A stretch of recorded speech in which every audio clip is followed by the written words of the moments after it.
राज, अभी के अभी मेरी इंडिया की टिकट निकलवाओ, मुझे इंडिया जाना है। रोते हुए फोन पर प्रिया अपने पति राज से बोली। प्रिया, हुआ क्या है? तुम इतना रो क्यों रही हो और अचानक इंडिया क्यों जाना है तुम्हें? उधर से राज बोला। प्रिया बोली, पापा नहीं रहे राज, 3 दिन बाद पापा की 13वीं है, हमें आज ही निकलना पड़ेगा। राज बोला, एक बार मुझे घर आ जाने दो प्रिया, फिर मैं टिकट निकलवाता हूं इंडिया की। राज जल्दी से घर पहुंचता है।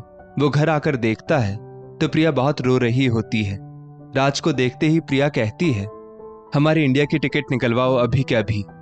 राज बोला, रुको प्रिया, थोड़ा ठहरो। प्रिया बोली, यहां मेरे पापा नहीं रहे हैं राज, और तुम्हें ठहरने की पड़ी है।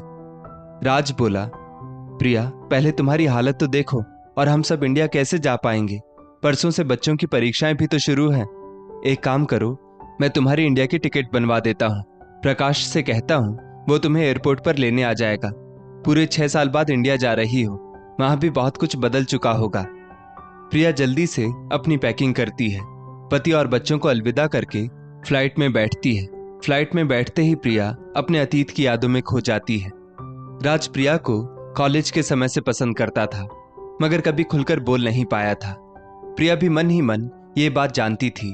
अपने सब दोस्तों के मुंह से वो सुन भी चुकी थी कि राज उसे बहुत पसंद करता है, मगर राज ने कभी खुलकर प्रिया से अपने प्यार का इजहार भी तो नहीं किया था। आज जब कॉलेज के एनुअल डे पर प्रिया ने डांस परफॉर्मेंस की तो राज अपने आप को रोक नहीं पाया और उसने जाकर प्रिया से अपने प्यार का इजहार कर ही दिया।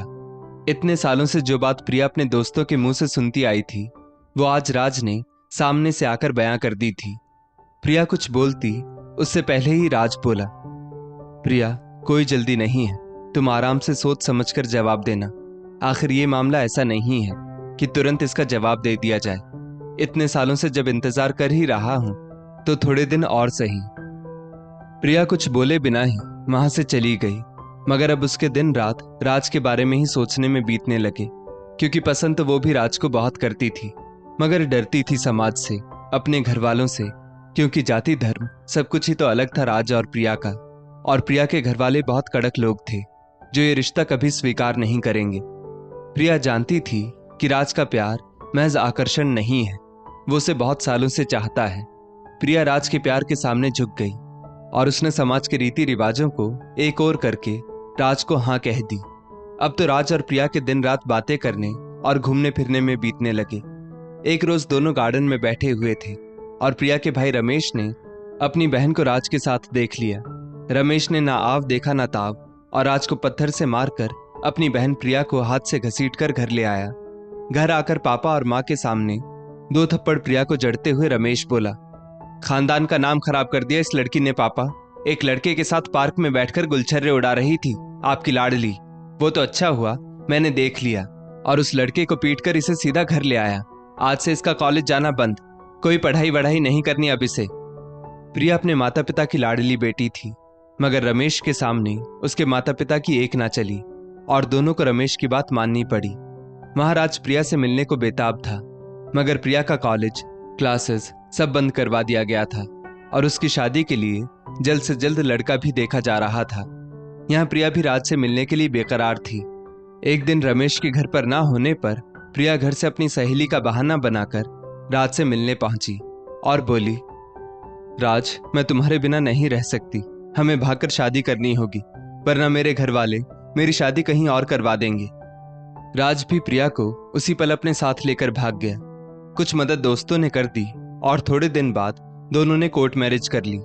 राज के घर वालों ने तो प्रिया को अपना लिया, मगर रमेश ने अपने माता पिता को प्रिया से सारे रिश्ते तोड़ने को कहा और बोला, आज से प्रिया से हमारा कोई रिश्ता नहीं, इस लड़की ने हमारे खानदान का नाम मिट्टी में मिला दिया। प्रिया ने बीच में 1-2 बार अपने पापा मम्मी से बात करने की कोशिश भी की थी, मगर वे बोले, बेटा रमेश को पता चला तो वो तुम्हें और राज को जिंदा नहीं छोड़ेगा। भगवान करे राज तुम्हें बहुत खुश रखे। बस वही आखिरी बात थी प्रिया की उसके मम्मी पापा के साथ। और उसके बाद आज माँ का ये कॉल कि बेटा 2 दिन बाद तेरे पापा की 13वीं है, तू हो सके तो आ जा। और वो भी इतना बोलकर फोन कट गया। फिर प्रिया ने 3-4 बार वापस फोन ट्राई किया, मगर फोन बंद दिखाने लगा। मैम कॉफी, एयर होस्टेस की आवाज से प्रिया वर्तमान में लौटी। प्रिया बोली, नो थैंक यू। प्रिया का कुछ खाने पीने का मन नहीं था। उसे तो बस अपने माँ पापा की याद सता रही थी। जब वो इंडिया पहुंची तो एयरपोर्ट पर राज का भाई प्रकाश प्रिया को लेने आ गया था। प्रिया प्रकाश को देखकर बोली, भैया माफ कीजिएगा, मैं अभी आपके साथ घर नहीं आ पाऊंगी। मेरे पापा नहीं रहे, मुझे मायके की बहुत याद आ रही है, इसलिए मैं पहले वहां जाना चाहती हूँ। प्रकाश बोला, जैसी आपकी मर्जी भाभी।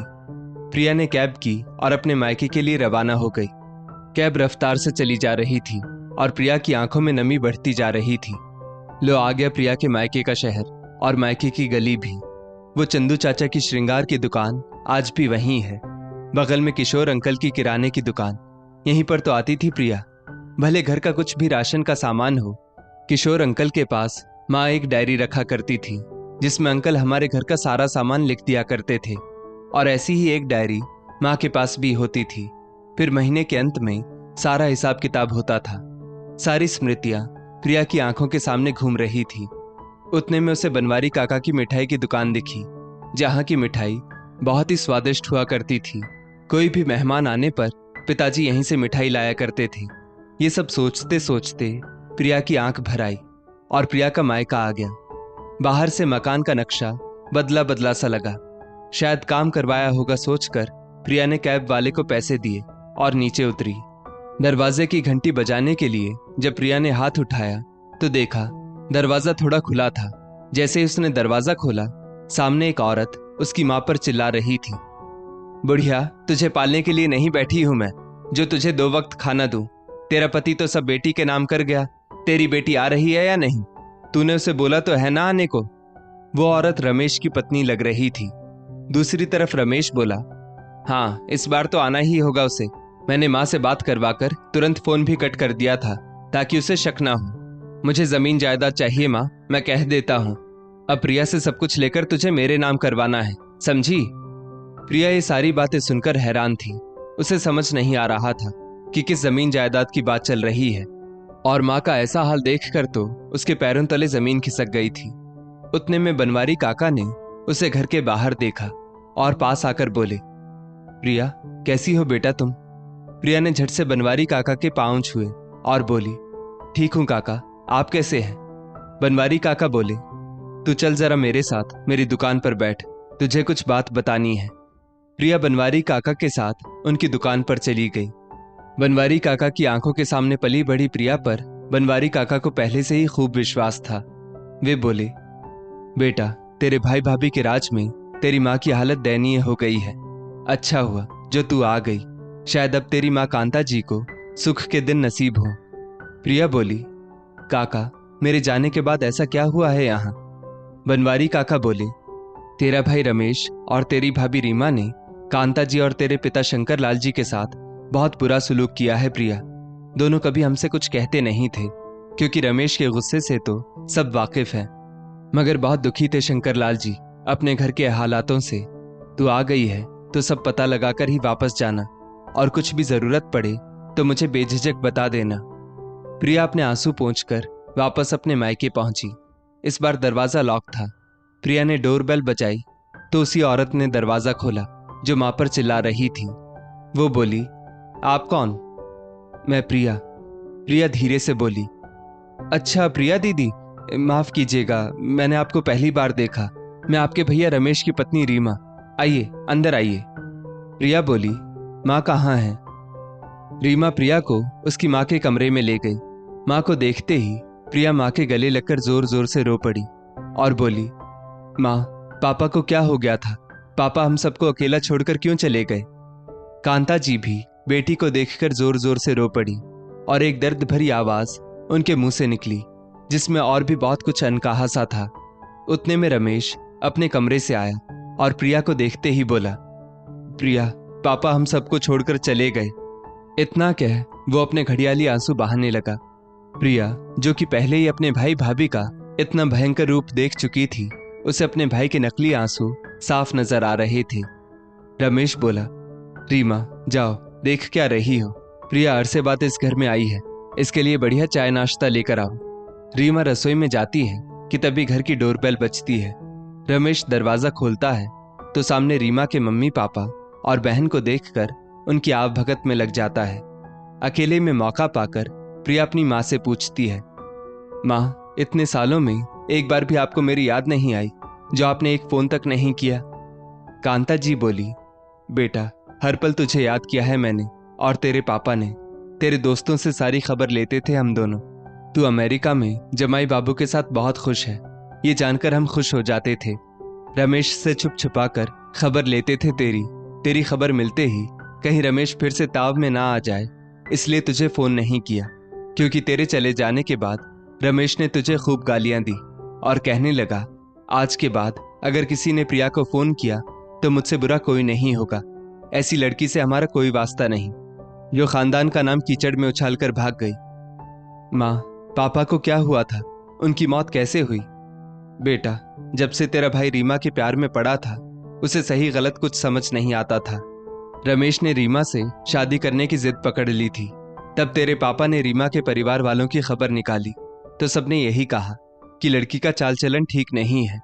रीमा पहले भी 2 लड़कों को धोखा दे चुकी है, आपका बेटा तीसरा है। इसके परिवार वाले बस जमीन जायदाद के लालच में अपनी बेटियों की शादी करवाते हैं और फिर सब कुछ हाथ में आते ही इनकी लड़कियां अपने मायके आकर बैठ जाती हैं और नया लड़का फंसाने की तैयारी करती हैं। बस यही वजह थी कि तेरे पापा रीमा से रमेश की शादी नहीं करवाना चाहते थे, मगर रमेश तो मानो कुछ भी सुनने को तैयार ना था। आए दिन तेरे पापा और रमेश की कहासुनी होने लगी, जिसके चलते तेरे पापा बीमार रहने लगे। रमेश की जिद के आगे हमने घुटने टेक दिए और रीमा शादी करके यहाँ दुल्हन बनकर आ गई। उस दिन से ये घर हमारा कम और रीमा के माता पिता भाई बहन का ज्यादा हो गया। आए दिन वे लोग यहाँ रहने चले आते।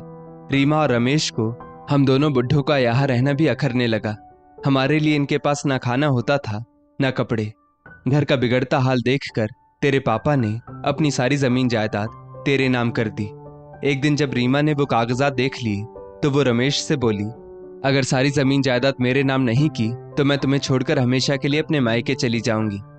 रमेश ने तेरे पापा से खूब लड़ाई की और बोला, अगर आपने सारी जमीन जायदाद मेरी बीवी के नाम नहीं की तो मुझसे बुरा कोई ना होगा। मगर तेरे पापा टस से मस ना हुए। रमेश ने गुस्से में तेरे पापा पर हाथ तक उठा दिया। ये देखकर मेरा खून खौल उठा और मैंने रमेश पर हाथ उठा दिया। रीमा मेरा हाथ मरोड़कर बोली, बुढ़िया, तूने क्या समझा है? तू मेरे पति को मारेगी और मैं चुप रहूंगी? मैंने जैसे तैसे अपना हाथ छुड़वाया। उस रात मैं खूब रोई और तेरे पापा को दिल का दौरा पड़ गया। सुबह जब सबको पता चला तो घर में बेटे बहू को पिता के मरने से ज्यादा जमीन जायदाद उनके नाम पर ना होने का मातम था। दोनों यही सोच रहे थे कि जमीन जायदाद अपने नाम कैसे करवाई जाए। बस उसके बाद रमेश ने मुझसे तुझे फोन करवाया ताकि तेरे आने के बाद कैसे भी तुझसे सब कुछ हथिया सके। कांता जी सिसकते हुए सब बता रही थी। माँ, मैं आपको इस नर्क में और नहीं रहने दूंगी। मैं आपको यहाँ से हमेशा के लिए अपने साथ ले जाऊंगी, प्रिया रोते हुए बोली। इतने में रमेश कमरे के अंदर आ चिल्लाकर बोला, रीमा, कहाँ हो तुम? तुमसे कहा था ना कि इन दोनों माँ बेटी को अकेला मत छोड़ना। तुम्हारी लापरवाही के कारण प्रिया को सब कुछ पता चल गया और प्रिया माँ को तो तुम तब ले जाओगी ना जब तुम यहाँ से वापस जा पाओगी। प्रिया के हाथ से मोबाइल छीनकर रमेश ने दोनों माँ बेटी को कमरे में बंद कर दिया। प्रिया ने भरसक कोशिश की मगर वो कुछ ना कर पाई। कमरे में ना कोई खिड़की थी जहां से वो किसी को आवाज दे पाए और ना उसके पास उसका फोन था कि वो किसी को फोन कर पाए। थोड़ी देर बाद डोरबेल की आवाज आई। रमेश ने दरवाजा खोला तो बनवारी काका के साथ पुलिस खड़ी थी। रमेश ने बहुत चाहा कि वे लोग अंदर ना आ पाए, मगर पुलिस और बनवारी काका अंदर आ गए और कांता जी और प्रिया को कमरे से रिहा किया। प्रिया बाहर आकर बोली, भाई, जाको राखे साइया, मार सके ना कोई। मैं जब एयरपोर्ट से यहाँ पहुंची तो दरवाजा खुला होने की वजह से मैं सब कुछ समझ गई और फिर बनवारी काका ने भी मुझे बहुत सारे हिंट दे दिए थे। मैं काका से बोलकर आई थी, अगर 1 घंटे तक मैं वापस आपसे मिलने ना आ पाई तो आप समझ लेना कि दाल में कुछ काला है और पुलिस लेकर यहाँ चले आना। बनवारी काका, अच्छा हुआ आप समय पर आ गए। और रमेश भैया, इस खानदान का कलंक मैं नहीं, आप हो, जिसने एक ऐसी लड़की से शादी की जिसे सिर्फ आपकी जमीन जायदाद से प्यार था, आपसे नहीं। इसके बहकावे में आकर आपने अपने ही माता पिता को इतना कष्ट दिया, यहाँ तक कि आपके कारण ही पापा की भी जान चली गई। आप जैसे बेटे इस धरती पर बोझ हैं। इंस्पेक्टर साहब, ले जाइए इन सभी को यहाँ से, ताकि कोई और घर खराब ना हो। रमेश, रीमा और रीमा के घर वालों को पुलिस ने तुरंत अरेस्ट कर लिया। प्रिया अपनी माँ को लेकर पहले अपने ससुराल वालों से मिलने गई और फिर अपनी माँ को लेकर हमेशा के लिए विदेश आ गई। आज प्रिया के बच्चों ने पहली बार अपनी नानी को देखा था। वो बहुत खुश हुए और कांता जी, जो ना जाने कितने समय से दुख भोग रही थी, उन्हें अब सुख नसीब हुआ था। दोस्तों, अक्सर देखा जाता है कि जहां लड़कियां भागकर अपने प्रेमी से शादी कर लेती हैं, उनके ऊपर खानदान पर कलंक पोतने का आरोप लगा दिया जाता है। मगर उन बेटे बहू पर यह आरोप क्यों नहीं लगता जो जीते जी अपने माँ बाप को मरने पर मजबूर कर देते हैं? क्या वे खानदान पर कलंक नहीं?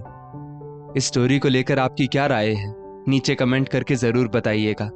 और ऐसी ही और भी बेहतरीन वीडियोस के लिए हमारा पेज जरूर फॉलो करें। धन्यवाद।